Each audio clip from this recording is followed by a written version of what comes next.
गडिंग्लज शहर आता कलानगरी म्हणून उदयाला येतंय। नाटक, अभिनय, संगीत, साहित्य अशा विविध क्षेत्रामध्ये गडिंग्लजनं वेगळी ओळख निर्माण केली असं प्रतिपादन गडिंग्लजचे नगराध्यक्ष महेश तुर्बतमठ यांनी केलं।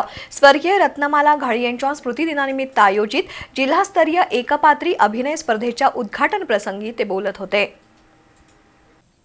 गडिंग्लज नगर परिषद, गडिंग्लज कला अकादमी आणि स्वर्गीय रावसाहेब अण्णा कित्तूरकर ज्युनियर कॉलेज यांच्या संयुक्त विद्यमानं रत्नमाला घाळी यांच्या स्मृतिदिनानिमित्त जिल्हास्तरीय एकपात्री अभिनय स्पर्धा आयोजित केली होती।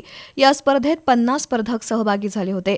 स्पर्धेचा बक्षीस वितरण समारंभ नगर परिषदेतील गटनेते नरेंद्र भद्रापुरे, बांधकाम सभापती रामगोंडा उर्फ गुंडू पाटील, नगरसेवक राजू जमादार आणि ज्येष्ठ पत्रकार जगदीश पाटील यांच्या उपस्थितीत पार पडला।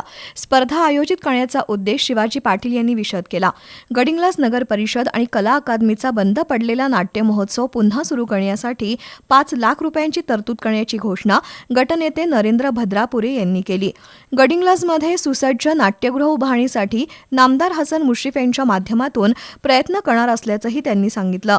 या स्पर्धेत मोठ्या गटात सेजल कोरेला पहिला क्रमांक मिळाला, दिया राणी कोरवीनं दुसरा तर प्रणिती देशपांडेला तिसरा क्रमांक मिळाला। तनिया परीट, चिन्मयी जाधव, निखिल कांबळे, समर्थ शिंदे, स्पृहा सबनीस, उत्कर्ष गायकवाड, विजयलक्ष्मी पाटील, परिणिती केकतपुरे, आराध्या जाधव, अद्वैत पाटणे, पृथ्वीराज चव्हाण यांनीही आपापल्या गटात उत्कृष्ट सादरीकरण करत सन्मान चिन्हावर मोहर उमटवली।